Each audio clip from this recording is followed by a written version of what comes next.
সে আজ থেকে বহু যুগ আগের কথা।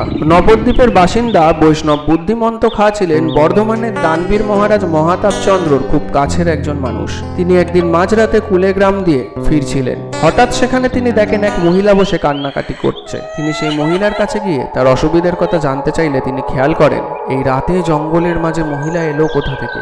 আশেপাশে তো কোনো গৃহস্থ নেই এবং তিনি হঠাৎ খেয়াল করলেন সেই মহিলার পাশে একটি সিংহ এসে দাঁড়িয়ে আছে এবং সেই মহিলা ভয় পাচ্ছেন না এবং মহিলার পিছন থেকে একটি অদ্ভুত আলোকিত রশ্মি জায়গাটাকে আলোকিত করছে। বুদ্ধিমন্ত খাঁ বুঝতে পেরে জিজ্ঞেস করলেন, মা আপনি কে?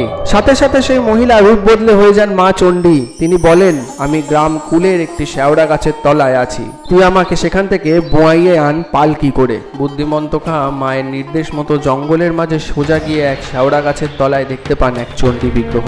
রাজাকে জানিয়ে তিনি কুলে গ্রাম থেকে বোয়াই আনেন পালকি করে মা চণ্ডীর বিগ্রহটি এবং একটি ছোট মন্দির তৈরি করে দেন। পরের দিন ভোরবেলায় দানবীর মহারাজ মহাতাপ চন্দ্র মায়ের দর্শনের উদ্দেশ্যে একা একা আসছিলেন।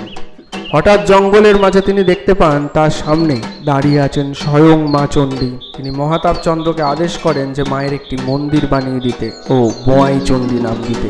মহাতাপ চন্দ্র বানিয়ে দেন দেবী বোয়াই চণ্ডীর মন্দির।